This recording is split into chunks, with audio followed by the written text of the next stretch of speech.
It was basically an error in strategy, that means. It was a blunder in strategy. Whoever was the advisor missed the bus. Everybody says, opposition should learn from the BJP how to fight an election. They should not learn from BJP. They should not. No. Then they'll keep losing like No, this. they should think differently. But what does this tell us about the Muslim voter in Bihar? There is, however, a sting in the tail. And what is the sting in the tail is what happened with the SIR. Hello and welcome to In Focus. I'm G. Sampath. Yet another assembly election is done and dusted. And the opposition has lost yet again, and this time it was decimated. The NDA won 202 out of the 243 seats in Bihar with a vote share of 46.5%. The Mahagathbandhan could secure only 35 seats with a vote share of 37.6%. Before the results were out, no one had predicted that the NDA would cross 200 seats. But post-facto, we are hearing sophisticated hypotheses about the index of unity, caste, arithmetic, etc. that apparently benefited the NDA. And once again, the Election Commission's role is in the spotlight, especially with the special intensive revision of electoral rolls. What does this verdict mean for Bihar and for the opposition parties, which in 2026 face a series of assembly elections? We speak with Professor Kumar Sanjay, who teaches history at Swami Shraddhanand College, Delhi. Welcome to In Focus, Sanjay. Thank you so much for joining us. No, thanks for calling me. So I wanted to begin by asking you a general question. This election happened when it comes to Nitish Kumar after 20 years of incumbency. So people talk of anti-incumbency all the time in the context of elections, but in this case, there seems to be, is there a formula whereby you convert anti-incumbency into pro-incumbency? Because this is not just a defeat of anti-incumbency, this is like a defeat of anti-incumbency with a vengeance. Nobody, before the election results came out, anticipated that the NDA would cross 200 out of 243 seats, but they have. And they did this without any so-called wave factor being at play. So we are seeing this again and again, in different assembly elections, the opposition has been doing pretty badly, So is there something in terms of a transformation happening of the polity itself wherein anti-incumbency ceases to be a factor when it comes to the ruling party at the center? Or is there something which can be explained through the usual measures in terms of caste arithmetic and leadership factor, all those kinds of things? Like, how do we make sense of this? Every state election is different from the other. And which is why you will see that the degree and the margin of defeat in different states, other things remaining constant, for instance, manipulations and external influences on the election, the victory margin and the percentage of vote varies greatly. Like in Haryana, it was different. In Maharashtra, opposition was virtually wiped out. In Jharkhand, opposition actually won, and BJP got wiped out. And in Bihar, we have an outcome where there is a repeat of the NDA, Nitish-led NDA government. And it is almost a repeat of the 2010 election result. So all these results, although of the 4 cases which we have discussed, BJP-led coalition has won in 3 of them. The background of each of these victories is very, very different. In Bihar, there are 3 factors which explain the margin of victory and defeat. The first is that this election was actually a very conventional election. What do you mean by conventional at all? I'll explain it to you, what I mean by conventional. That in Bihar, there are 3 major caste coalitions, and each of them back a different political formation. The upper caste backs BJP. The non-Yadav OBCs, EBCs, Dalits and Mahadalits, they back Nitish. And Muslim Yadav combined backs RJD and its allies, except for CPIML, which has its own independent base. So the voting preferences in these castes has followed the conventional pattern, number one. Number two, why this is a conventional election is because of the fact that actually it was fought by the regional parties. You see, and despite the way media is projecting it as a saffron wave, it is not exactly a saffron wave. Actually, it is a JDU wave, not a saffron wave. And in fact, BJP gained from this. But was there really a wave? If there was to be a saffron wave or JDU wave, we would see that reflected in the vote shares. It's not the case. What happens is that the core caste votes of different parties hardly shifts. And which is why despite this, within inverted commas, dismal performance, the vote share of Mahagathbandhan has not gone down substantially. It has gone down by less than 1%. And JDU, the vote share is almost constant. It has gone down by, I think, 0.4%, not more than that. It's gone down? By 0.4%. Because last election, they had contested one or two more seats. So if you factor that in, it hasn't gone down. Caste voting blocks don't shift. But when two caste blocks come together, then the election becomes unbalanced. When Nitish and JDU come together, BJP gets wiped out. When BJP and JDU come together, RJD gets wiped out.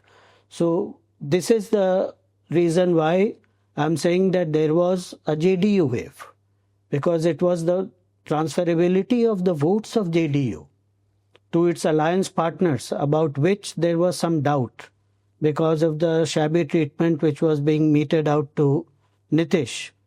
We were speculating that that might not happen this time, but that happened. And which is why I'm saying that this election was won because of JDU, not because of BJP. You see, BJP fielded a number of upper caste candidates. Almost 50% of their total seats were being fought by upper caste candidates. And all these upper caste candidates managed to convert their seats into victories. This wouldn't have been possible if EBC votes had not been transferred to them. On this point, Sanjay, we have also seen reports that this particular assembly has the highest percentage of Savarna MLAs ever. Yeah, 70. So, and you're saying this victory has been ridden on the back of a JDU wave. Yes. So, BJP being an upper caste JDU vote party, shift from BJP being an upper caste oriented party has also got the highest number of MLAs. So, is there a case here of the Savarna representation going up on the back of other you see, communities? The poll strategy of BJP in Bihar is very different from the poll strategy which it adopted in Haryana, Maharashtra, Madhya Pradesh, Rajasthan. Not Rajasthan, that is a different case. Because you'll see that in Madhya Pradesh, Haryana and Maharashtra, they were riding on castes which were in opposition to the dominant caste of that respective state. Like in Madhya Pradesh, Yadavs were the social base which was sustaining the BJP campaign. In Haryana, it was the non-Jat coalition which BJP had stitched up that was sustaining their election campaign. In Maharashtra, it was the anti-Maharashtra lower caste Brahmin coalition which they had worked out that was sustaining their campaign.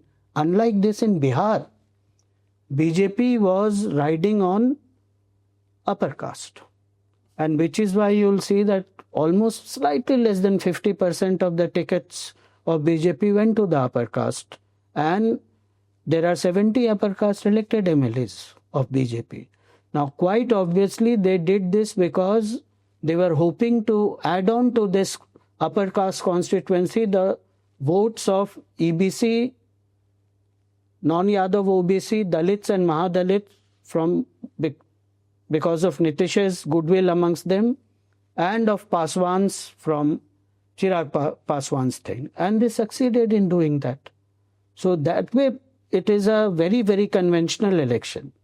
This is one part of it. There is, however, a sting in the tail.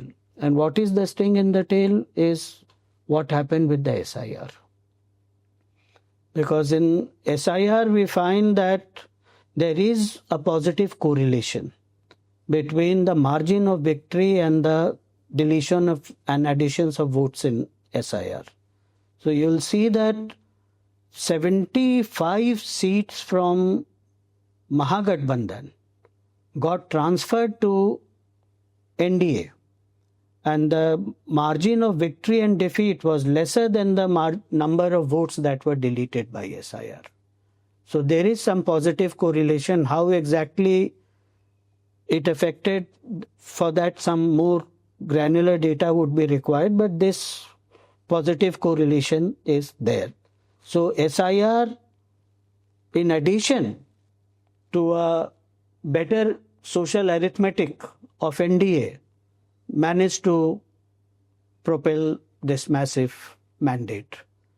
RJD has not exactly lost support. RJD has retained its support. But RJD failed to expand its social base. It attempted to do that. And it attempted. Did it really attempt? How? What attempt? I'll tell you how it attempted. There are 3 things which they did, which they had never done before.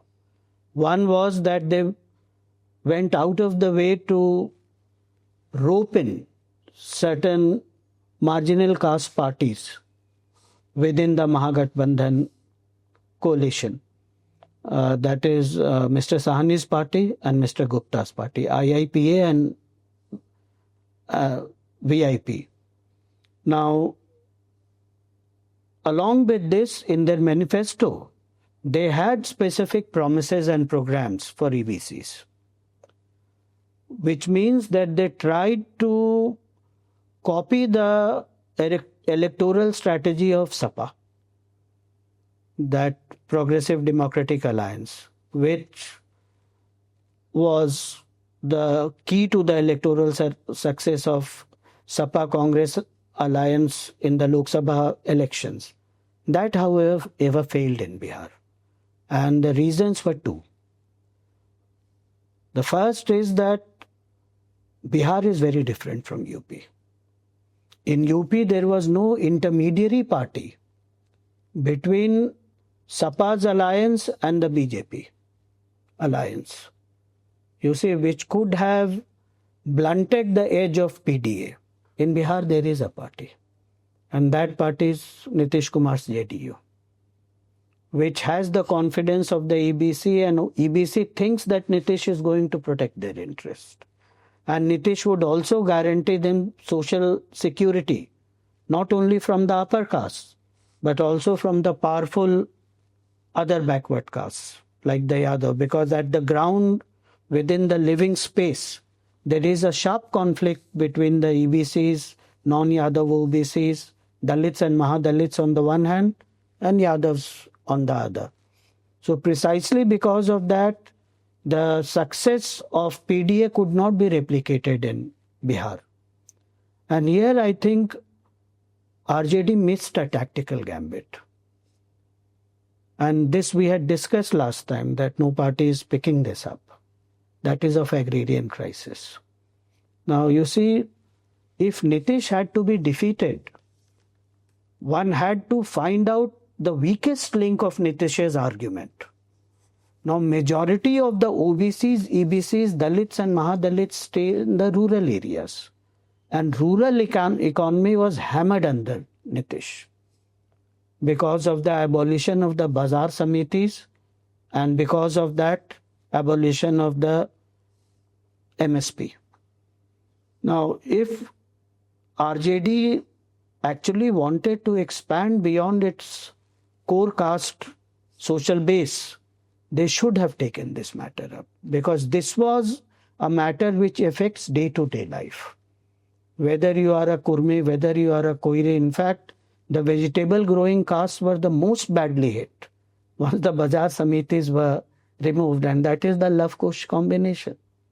But they went with two other agendas or issues. One was, of course, initial stages. They spoke about vote chori.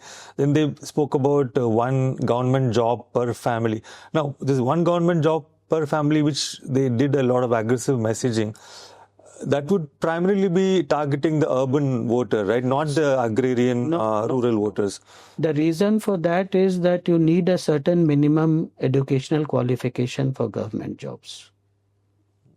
Over 75% of SC and ST do not even complete primary school. This is a data which is there in the caste survey, within inverted commas caste survey, because it was not exactly a census. So they don't even figure in this. So it was basically an error in strategy, that means. It was a blunder in strategy. This was, whoever was the advisor missed the bus. This was an election where RJD would have left its mark on Bihar politics. Had they found out the material foundation to expand their caste coalition. Instead, they attempted coalition based on leadership. Right. And many times it so happens that even if leaders agree, the social base does not, as it happened in the BSP-SP alliance. Because if at the ground level there is a fight on material issues, then the agreement within leadership does not translate into transfer of votes. And you'll see that Sahni, despite being projected as a future deputy chief minister, did not exactly result in increasing his vote share within his own caste. He got 1 point something % votes when he was in India, the same he got when he was in.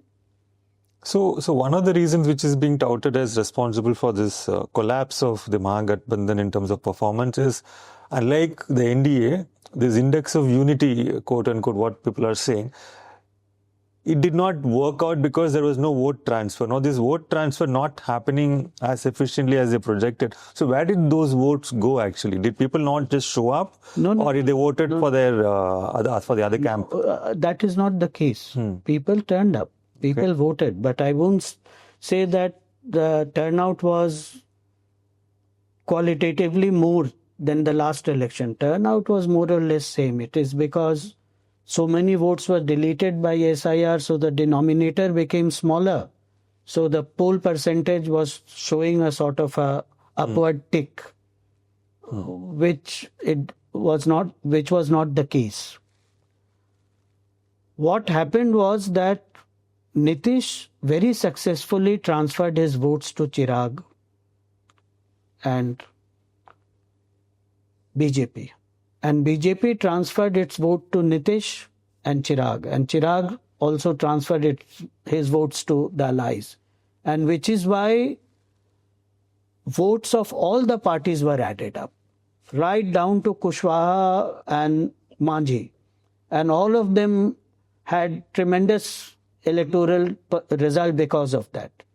In the case of the Mahagathbandhan, Congress does not have a captive vote base. You see, that was a very big weakness of Mahagathbandhan, which I had pointed out last time as well. That so what was the rationale behind giving them 61 seats to contest? What is that about? Congress demanded that many seats. They were absolutely adamant. So the demand was based on what? The fact that we are a national party, yes, a political ego rather than actual electoral strategy-based thinking. Hubris. Yeah.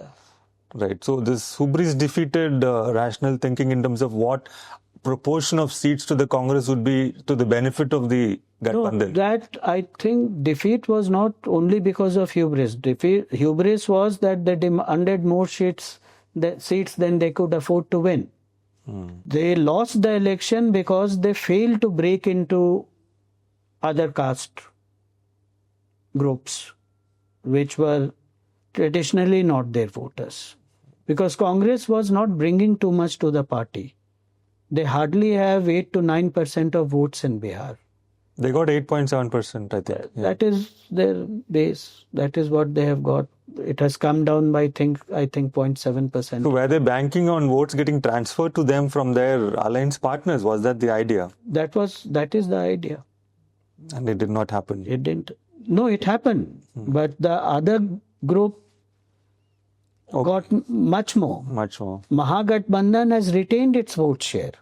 Right. The NDA increased its vote share by 8 to 9% at the expense of other smaller parties and independents. Right.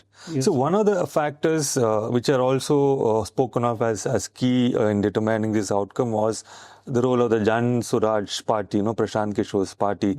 Now it won 0 seats and it has sort of set a record in terms of 99% of the candidates lost their security deposits. I had told you it would be a... So what did they actually do? Did they just, whatever vote share they got, it seems to be like the same as what was lost by the MGB. So what exactly did they do? You see, BJP has a go-to plan. And this was implemented first by Kalyan Singh in UP, which was to ensure division amongst the social strongholds of the opposition. So every attempt is made to split the vote basis of the group that is a potential political rival. And that was implemented in Bihar. And it succeeded because counter strategies were not put in place. So everybody says, opposition should learn from the BJP how to fight an election. So no, then could the Mahagathbandhan set up somebody like a Jan Suraj party to cut into the base of the BJP? Opposition should not learn from BJP. They should not? No. Then they'll keep losing like No, they should think differently.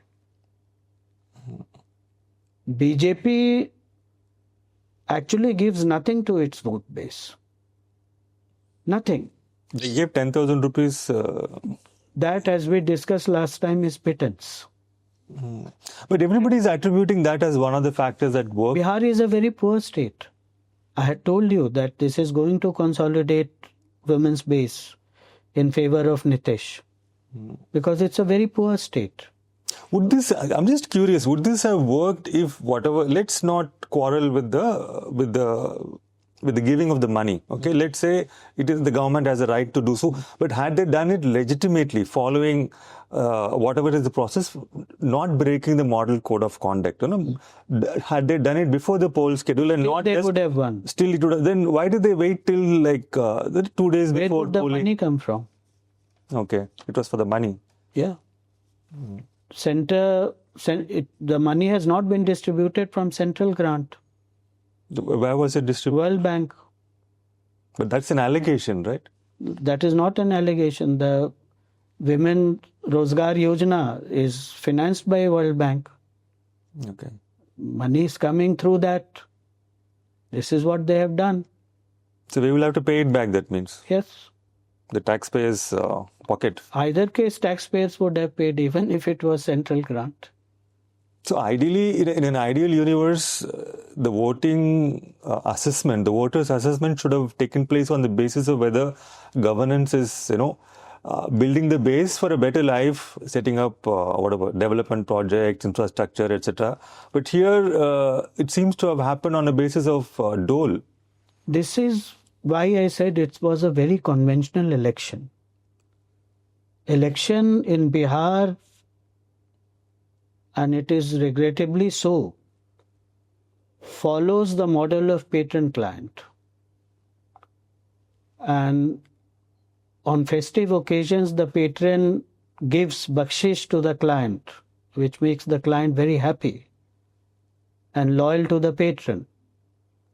Same thing has happened. This is a festival of democracy. This is the festival of democracy.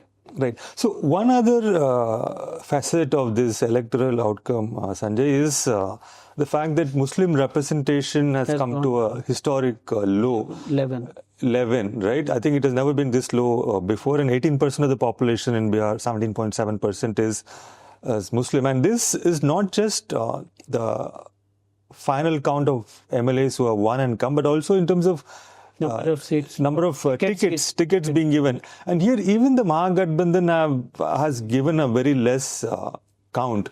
So how do we understand this? And also in this same context, I also want you to talk about AIMIM, Mr. Owaisi's party, which has sort of made a big splash, even though they contested a limited number of seats. What does this tell us about?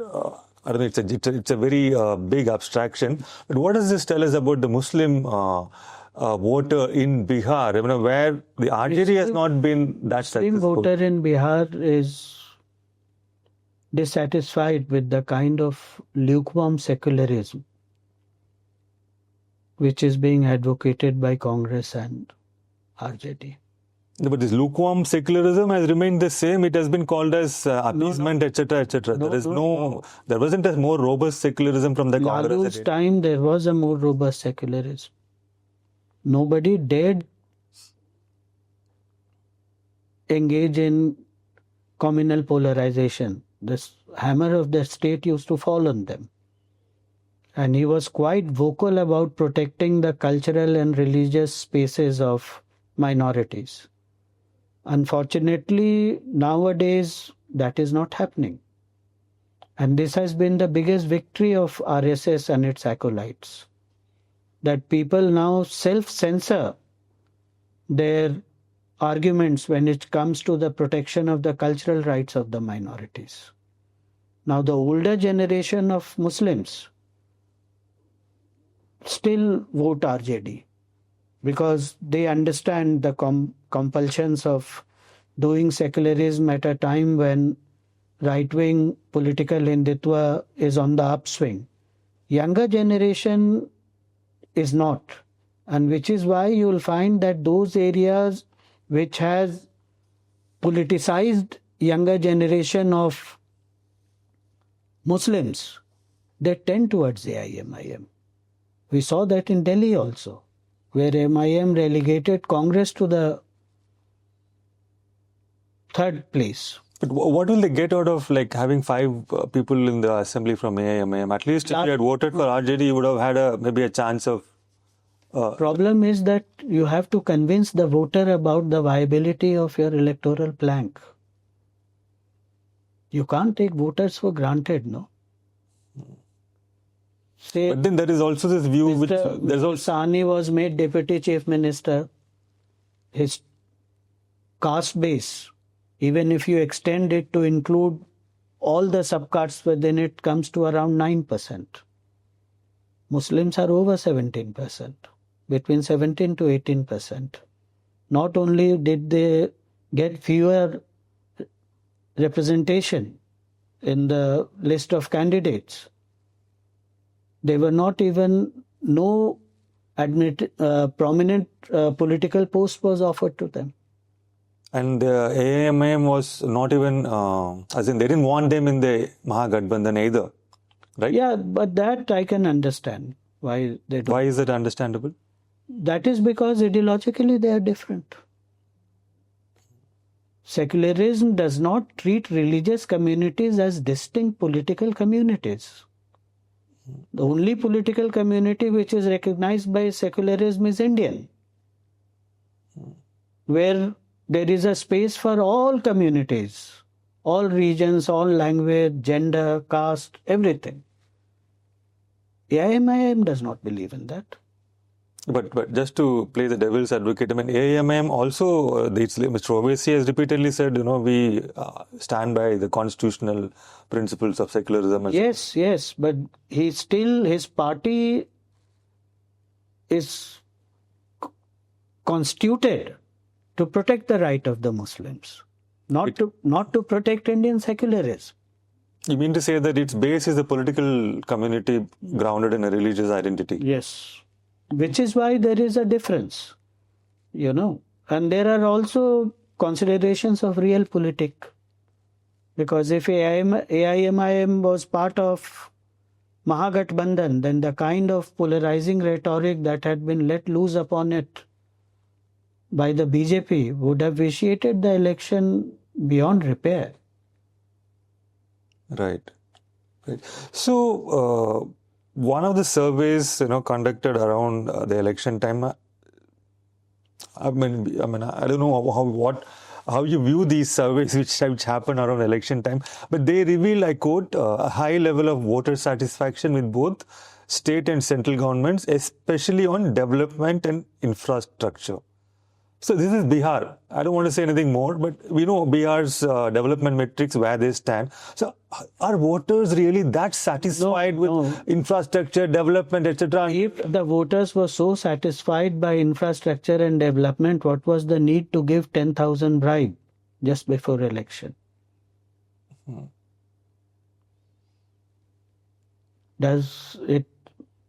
Can it be explained logically that if there was such high level of satisfaction? Ethnographic data has to be read with a pinch of salt. In fact, fistful of salt. Speaking of ethnographic data, sir, one other factor which has been mentioned is the leadership factor. The NDA had the benefit of a surplus leadership factor in terms of the leadership of Prime Minister Modi and then the excellent leadership of Nitish Kumar, whereas Tejasvi Yadav doesn't really stand in the same league. And in terms of voter preference being driven by the leadership preference for chief ministership and leadership, etc., NDA had an advantage on the basis of these two. There are surveys and surveys. There were other surveys which were showing that the largest share of votes for preferred CM went to Tejasvi. Nitish was, in most of the surveys, more than 20% point below that of Tejasvi. Really? Okay. That is not there. The other thing is more serious as to why, in spite of the lack of development, did people express satisfaction. Now, this is because of the very bad economic track record of preceding governments. Prior to Nitish, the level of governmental apathy towards issues of development and improving the life of the citizens of Bihar, the track record was abysmal.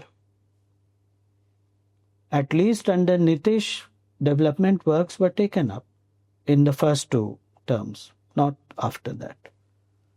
Like roads were built, electrification was done, piped water has been provided, and all this was done by Nitish, not because of BJP or NDA. It was his initiative that did it. And which is why people have a positive opinion about Nitish. There is another positivity which comes to Nitish because of his apparent social weakness.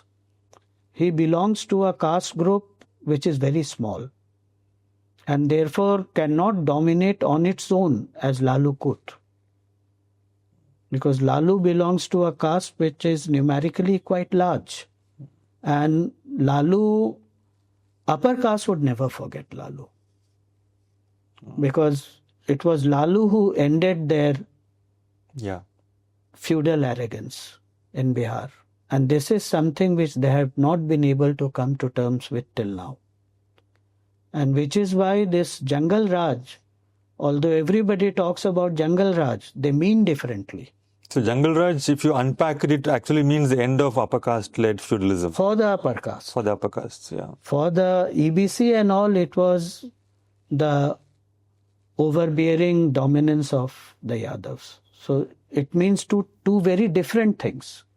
And which is why the upper caste gravitated towards BJP and the EBCs gravitated towards Nitish, who is a softer version of social justice, belonging to a caste which is not numerically strong, which cannot dominate Bihar politics without including a large caste coalition within his network of political system. You see? So Jungle Raj means very different thing to different people. And Nitish is the default link between the two different interpretations of Jungle Raj, and which is why the degree of satisfaction with Nitish, not because of tangible gains, but also because of the sense of security and the sense of revenge. Sense of revenge for the upper caste and sense of security for the EBCs, which he provides to the caste groups which talk about. Right. I mean, that's really very nicely explained, Sanjay. Thank you so much for that. We're running out of time, so two quick questions towards the end of this conversation. So how do you see the fallout of this election, this Bihar results, on the upcoming elections, assembly elections in Assam, Kerala, West Bengal, Tamil Nadu, and all of these are similar in one sense, These are assembly elections which are going to be preceded by this very SIR. Not Assam. Not Assam, it is just SR, not SIR, I guess. So whatever, some kind of electoral roll revision is happening. And so how do you see, I mean, if we go by the Bihar result, not to take it out of context, but I mean, there is a lot of talk about elections are supposed to be about parties, but we are talking about the election commission every single time. I mean, they need to get out of this conversation about election results and should be about making sure that the playing field is level and fair. So, how do you see this happen? I am very curious about what will happen in Assam. And in fact, I had another interview with some other newspaper where I had pointed this out. Unfortunately, they snipped off that section. That, you see, Mahagathbandhan made a cardinal tactical error in changing their vote plank midway in the election. There was roughly 3 weeks of intense campaigning on vote chori, and which brought the issue to the forefront. And then 4 weeks of absolute silence on that. And then when the campaign begins again, it was focused excessively on local issues. Yeah, but there was a reason for that. The Supreme Court said Aadhaar is now accepted and the Election Commission said fine. So that sort of took the air out of the vote chori plank, isn't it? But all the journalist collective and all, they were pointing out so many errors in the... So they should have continued with it, is what you're saying? They should have provided the link between vote chori and the demands such as employment. Because if the sanctity of votes is compromised, the party which comes to power does not exactly come because of the popular mandate amongst people, but because of electoral machinations. And if the source of the power is electoral machinations, the pressure of public opinion is released on the party. After winning, it will do whatever it will want to, and it will do it in Bihar. Wait and see the way they are going to auction resources in Bihar to private corporates.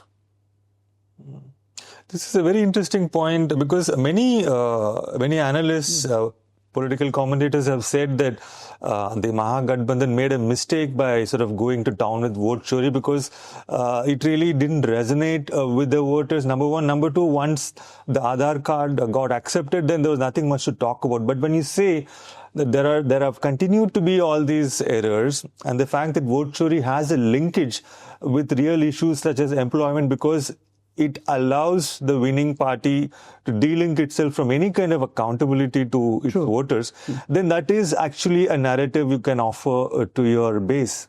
Yeah, and you'll just see in Assam what will happen, because there the shoe will be on the other foot, where infiltrators is an issue which resonates with the majority community within Assam, and just see how BJP would take it up, and it is not going to leave it till the votes are cast. You see, this kind of callousness with issues, it stuns me as a citizen of India. It really stuns me. Because you pick up an issue, you leave it midway, even before it is resolved, it diminishes the sanctity of the issue. And if this issue is actually correct and it is actually undermining the sanctity of the votes, the way you have mishandled it means that you have created further ground for erosion of democracy in the country.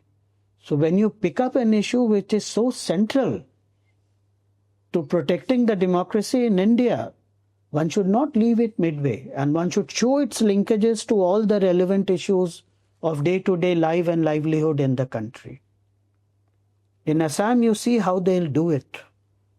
I mean, you're talking about the issue of infiltrators in Assam. Yes. Okay, right. So we're running out of time. Sanjay, one last question. It's a big picture question.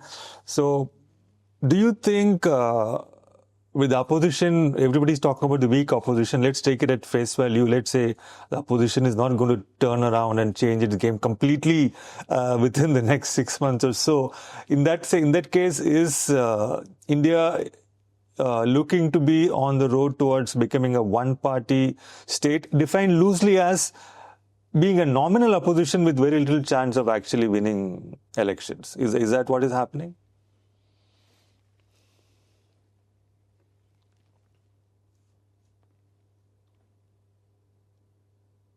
Not exactly. Because irrespective of what they have done in Bihar, regional politics is still alive and kicking. The BJP's hope to convert Bihar into Madhya Pradesh or Gujarat or Rajasthan is still a distant dream. Regional parties are strong, regional parties have their social bases, and the movement of social justice is still alive and kicking. So despite the electoral loss, neither the RJD has lost its social ground, nor the JDU, despite coming second, has lost its social ground, nor have Kushwaha and Manjhi, nor has the CPI-ML. So all these groups continue to retain their social hold. How do you explain the CPI-ML's poor performance? Precisely because of the massive transfer of votes between the NDA allies, which is why the weight of their vote went down. Last time they managed to perform very well because of the divisions between the votes of the NDA allies. Right. That benefited them because CPI-ML is an organized party. Yeah. And if there is a division of votes amongst the opposition, the weight of their votes goes up. You see, so that is not going to happen. But I think the danger which one is facing regarding single party rule, I would like to formulate it in a different way. It is an attempt by centralized politics, which is being represented by RSS, BJP this time around, to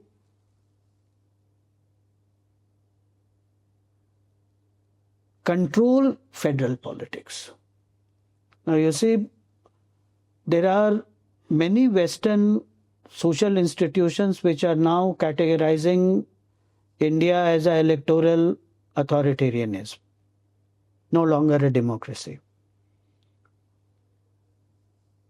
Electoral authoritarianism in India has a very specific meaning.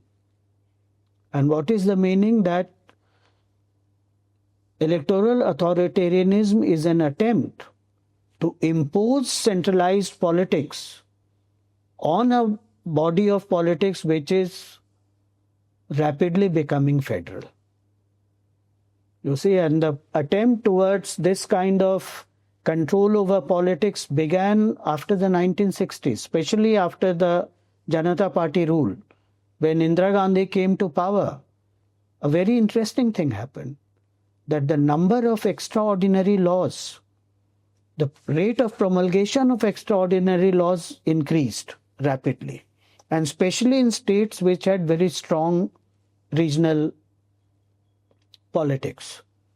Then under Atal Bihari Vajpayee, where they attempted to safeguard central governance from the vicissitudes of regional politics by attempting to make India a presidential form of government. And the most extreme form of that is now being practiced by BJP, whereby they are trying to engineer the results of election through the election commission. Right. Thank you for the historical background, Sanjay. But I think even in these terms, in this particular phenomenon you described, centralized politics being imposed on a diverse polity with different regional, specificities playing at play. Even there, I think the picture abhi baki hai, because there's one nation, one election, which is still to come. That will take centralization even further than what we have seen so far. With all that is there, but that depends on how opposition responds to this challenge. The weak opposition, how it responds. Opposition is not weak. Okay. Opposition has managed to retain its social base. It has failed to expand its social base. Right. If tactics are implemented to expand the social base of the opposition, like in Bihar, if the issue of Bazaar Samiti and reimposition of MSP was taken up by RJD, which is voted primarily by the rural section of the society, the story would have been very different. The opposition needs to expand its social base, and that's one of the positives from the Bihar election in terms of at least retaining their bases. So on that note, Sanjay, we'll have to wrap this up. Thank you so much once again for joining In Focus at the Hindu office. Pleasure talking to you. Same here. Thanks for calling. Thank you. Bye-bye.